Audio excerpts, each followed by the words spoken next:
Welcome to a special edition of Stay a While, recorded live on Radio Row at Super Bowl 59. I'm your host, Tommi Vincent, and we are going to be hearing some dynamic conversations with phenomenal guests here on Radio Row. So take a seat, get comfortable, and stay a while. Hey everyone, this is Tommi Vincent, your host of Stay a While podcast. And today joining me at the table, I have Ben McLeish and Sarah Parks. Ben is a Chick-fil-A leader, owner and operator.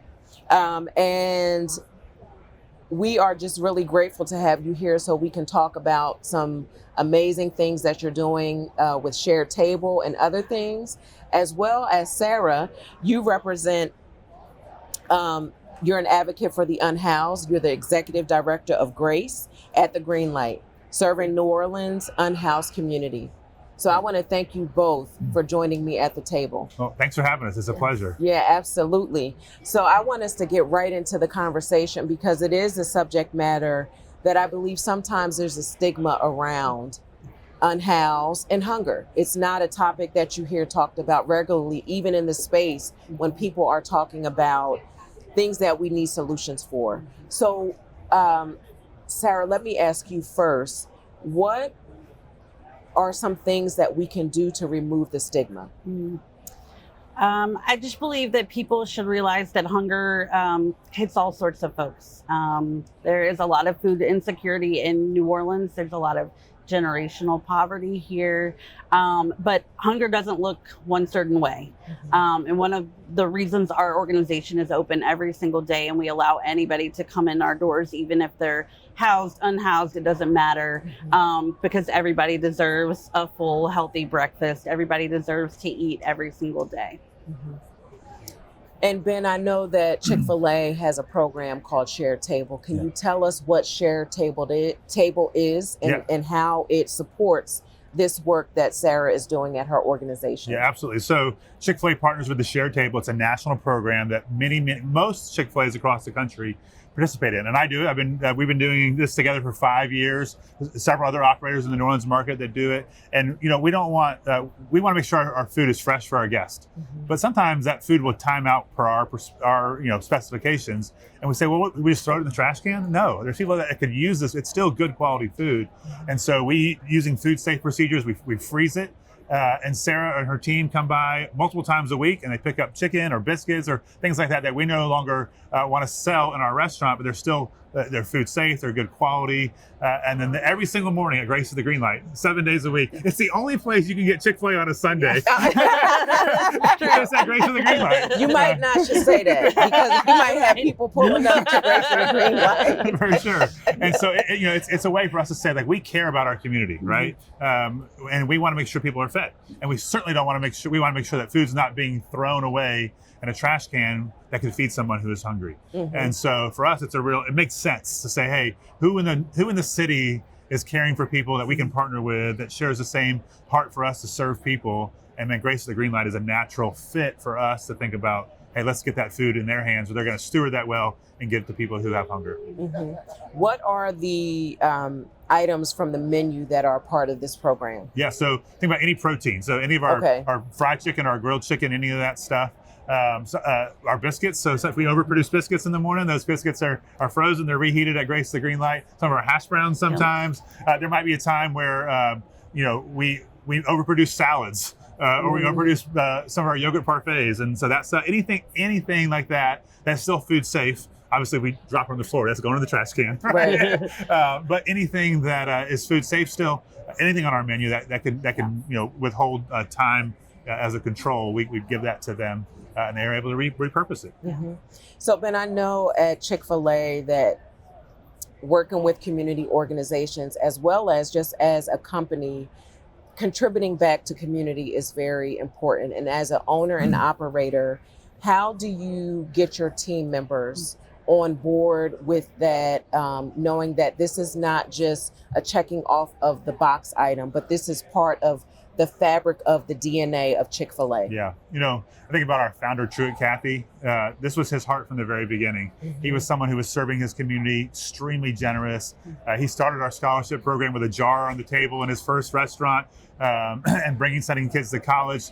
He started foster care works all throughout the Southeast. So his care for the vulnerable, for those who may need a little bit of extra help, has been there from the beginning. So it's natural for us to take that same thing on.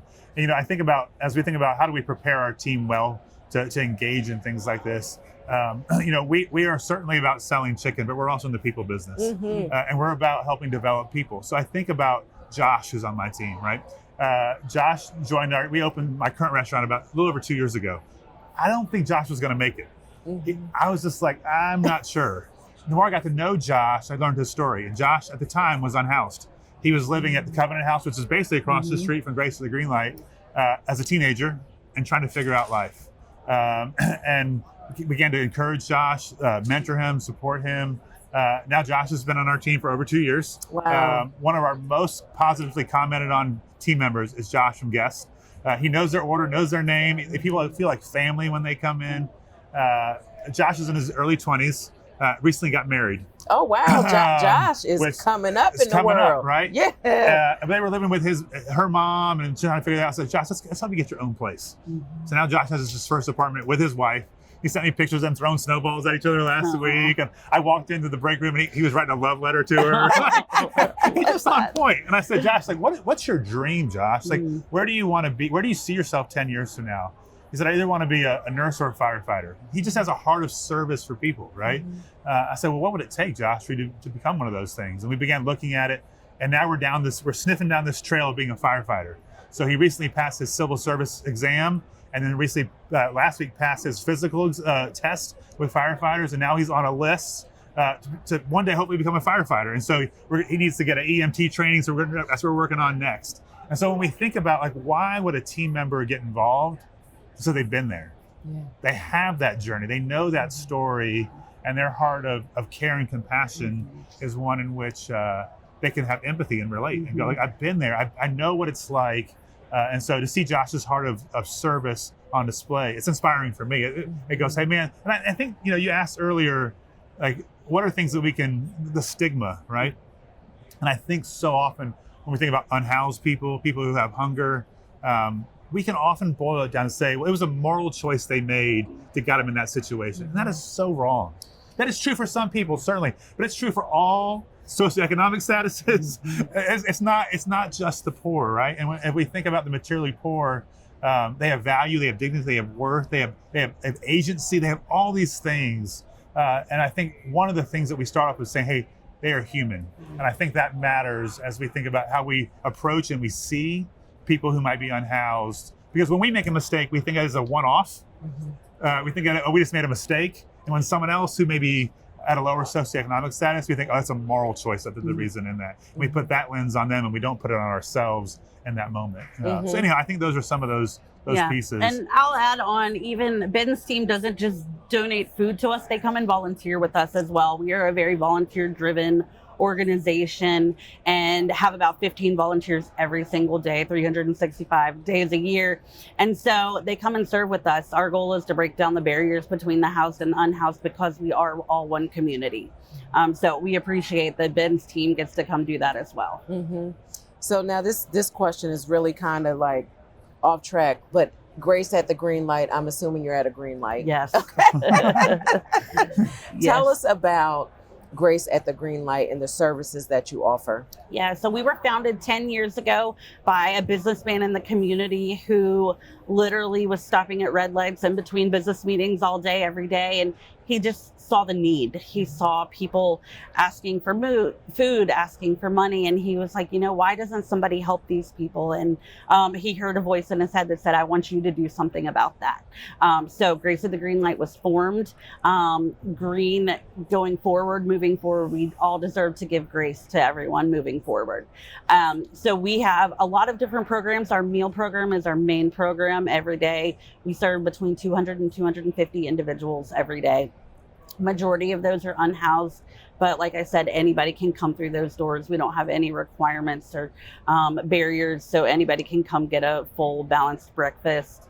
We also have a going home program, so people that may get stranded or stuck in New Orleans that end up on the streets but may have a family member or a friend to go home to. We can help reconnect them, make sure they have a safe, stable place to stay, and then we'll purchase transportation via bus or train or plane to get them home to their loved ones. Oh, that's amazing. And we also just connect everybody to local resources. We're part of a continuum of care of about 65 agencies that all work with the unhoused. So working on housing programs, housing vouchers, mental health, substance use treatment, all of those kinds of things are referrals that we make every day.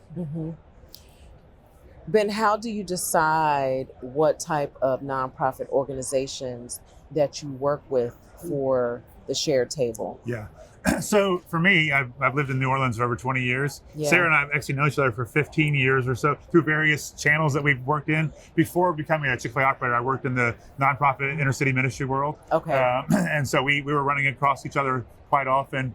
And so, New Orleans is a city full of relationships. And so for me, it was just like, hey, who's doing this well? And who's close by. And there's other great organizations. There's an organization called Giving Hope out in New Orleans East. They feed hundreds of people every day. There's other ones that where they're stuffing backpacks for kids to go. But I knew Sarah; she was close by. It made sense for my team in terms of being able to invest in them, for them logistically to get that. And so we just said, hey, who's someone that's doing it well? Grace of the Green Light's doing it well. Not just feeding it, but it's saying, hey, this is a whole person, and they need more than just food in their stomach. They're going to need some additional services to get back on their feet. And so that kind of holistic approach to say, hey, it was a meaningful way for us to get. And I've been able to go, hey, operator down the street, you should, an operator down the street, you should. And so that's why 7 days a week you can get Chick-fil-A, Grace of the Green Light. And it's just not me; it's other operators also saying, hey, this is a worthy investment to put our resources in that pool. Well, Ben and Sarah, I want to thank you so much for the work that you're doing and the contribution you are making here in New Orleans. And to your point, Ben, everyone deserves dignity.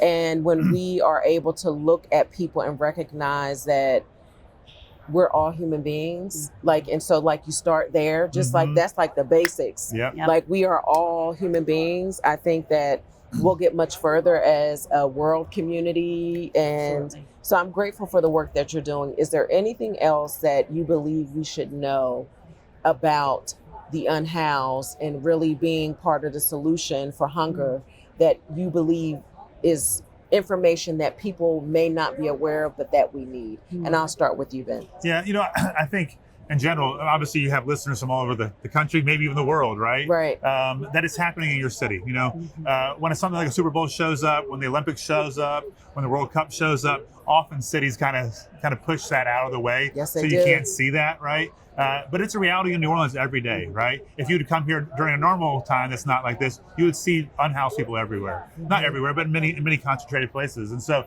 I think it's important wherever you're at to say hey, I have a responsibility to see that, right? Sometimes people just, if you pull up to a red light and you don't have something you don't want to give, at least acknowledge the person as a human being. Say, hey, good morning, good evening, how are you? Yes. Right? Acknowledge Don't just them. look away. Don't look away. Don't look at your cell phone.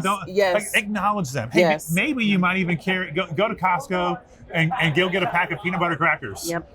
And some juice boxes and put them in your car. And maybe you have some anxiety about giving someone money. Fine, that's great. Hand out some peanut butter crackers and some juice boxes, right? Maybe you create sanitation packs that have deodorant and toothpaste and whatever. There's a way for you to be intentional so that when you come to that green light, you don't have to go, oh, I feel, no, I'm not doing this. You go, hey, and then you might actually get to know somebody. And then you get to know them by name, and they become a human being and not just someone who's a beggar, right? And then I think in the midst of that, I think about my friend Joey in the old neighborhood I used to live in. Joey was sort of the neighborhood alcoholic. His whole family had pushed him away, right? And Joey was squatting from house to house. He'd become unhoused, and he was squatting in different abandoned houses. Well, a bank needed him to get out because they had foreclosed on this house. And they paid Joey money to get out of the house. What did Joey do with that money? my family's a family of 6. Joey took my family of 6 out to dinner. Wow. Right? I mean, like, I don't know if I had that kind of generosity. Yeah. Yeah. He took the only financial resources he had. Nobody takes a family of 6 out to dinner. No matter what. They're socioeconomic We're eating at home. statuses. We're eating at home. Right. We're going to have red beans and rice. Yeah. You know? Joey took us out to dinner. And the dignity he had in that moment, that we could affirm in him as someone in that moment. So I think there's those moments where, sometimes God uses the foolish things of the world to shame the wise. Yes. Right? And I think if we give ourselves the privilege of stepping into the life of someone who is materially poor, we'll see where they are not poor, where they are rich in mercy and rich in resilience, rich in faith, all these things that we get to benefit. I had the privilege of living in a poor neighborhood here in New Orleans for over 20 years. And the lessons I got to learn from mothers who lost their boys to murder. Yeah. And then showed up to church the next day saying, God is sovereign over my life, right? Or the woman who owned the house down the street because she had been a housekeeper her whole life, and the lady she was housekeeper for gave her house. But when we had kids, she was bringing us clothes and food. Someone who had very little, who was showing us abundance. So I just think there's these moments where if we are willing to step in and pursue relationship, there's a mutual indebtedness that happens that says, I need you and you need me. Yes. I'm not the power keeper or the power broker. You have things that you can teach me and I can teach you. And that mutual indebtedness is this beautiful thing that happens. So I think that's really important. Yeah. Yeah. That's beautiful. I would just recommend for people to get involved in their communities. There is homelessness everywhere. Homelessness has been on the rise. Everywhere nationwide. Our numbers have gone up so much that we have increased our feeding amount by 40% just in the last year. Wow. So that's devastating. It is. And the highest population of unhoused folks right now are the elderly, people that have never been homeless before because of the lack of affordable housing, because government programs are getting cut like left and right. So get involved in your community. There are people doing the good work everywhere. You just have to find that community and get involved. Thank you for that, Sarah and Ben. I think that when we have more information, we're more mindful and aware, that can spark a movement where people get involved. So thank you for sharing that with us. And I'm so grateful that you took time to join me at the Stay a While table. And just know, if I'm ever back in New Orleans, or if you're in my area, you are welcome at my table anytime. Yes. Well, thank you so much. If they wanted to Grace the Green Light, what's the website? Yeah, for that? you can go to graceatthegreenlight.org or find us on Facebook and Instagram, Grace at the Green Light. Yeah. And remember, Sarah said that it doesn't matter if you're housed or unhoused, the services are available for everyone. Thank you so much for having us. Absolutely. Thank you so much. My pleasure. Thank you. I hope you felt the love and connection in today's conversation. Every woman you heard from has faced the impossible and emerged stronger. This is your personal invitation to stay a while longer at TommiV.com. That's TOMMIV.com for more inspiration for your mind, body, and soul. And let's not forget your belly. You're always welcome at my table. Please be sure to subscribe, make yourself at home, and stay a while.